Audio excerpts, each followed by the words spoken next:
излегуваат од сите средни училишта, дури и од факултети, а не се учениците или студентите спремни за да настапат на своите работни места. Да не спомнувам, тоа станува и за архитекти, и за доктори, и за здравници и така натаму, а уште помалку кога се кажува збор за завршено средно училиште, посебно техничко училиште, каде што, ајде ќе спомнам еден дребонг, ако не да работи на дребонг, не може ништо да направи, а само со учењето, без да има практична настава, тоа не може да биде добар работник пред се. Уште еднаш, сакам да се заблагодарам на сите вас кои што се вклучени во овој процес. Убеден сум дека реалниот сектор нема да има потреба од барање на вакви кадри, затоа што и нивната инвестиција, што е сега заедничка со вас, ќе придонесе на сите наши ученици кои што ќе завршат средно училиште овде и било каде во средните училишта, каде што ќе има дуално образование, ќе имаме спремни кадри за адекватно, соодветно, навремено и квалитетно завршување на сите работни задачи. Иницијативата за спроведување дуално стручно образование доаѓа токму од самите компании. Нашата задача во оваа програма е токму да ја управуваме и да ја насочиме таа соработка меѓу компаниите, училиштата како дел од јавниот сектор и секако Министерството за образование и наука и истото тоа образование да биде признаено на ниво на цела држава. Компаниите многу инвестира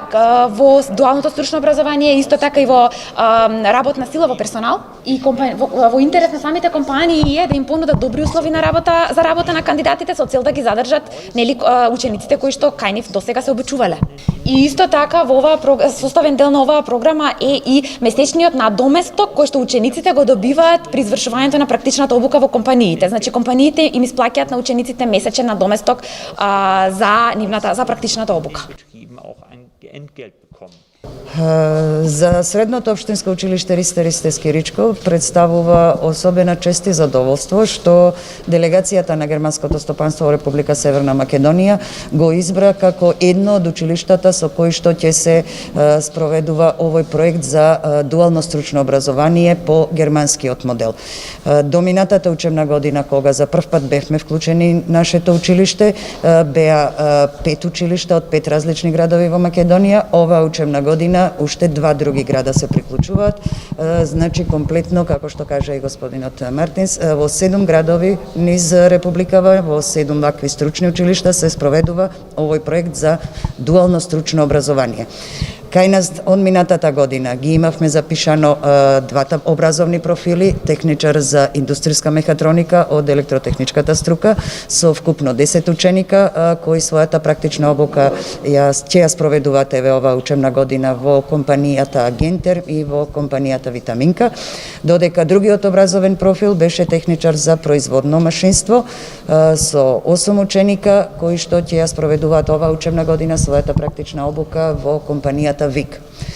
Оваа учебна година повторно на конкурсот имавме поставено за упис на овие два образовни профили. Запишавме повторно ученици, така да сега во нашето училиште имаме и во прва година и во втора година од двата образовни профили по овој модел на дуално стручно образование, со тоа што за жал годинава е нешто нијанса помал бројот на учениците, 8 од техничар за индустријска мехатроника и само 3 од техничар за производно машинство, бидејќи всушност и од самите компании на некој начин бевме ограничени за бројот на ученици кои што тие можат да го прифатат со оглед на целокупната ситуација во земјата во однос на пандемијата COVID-19.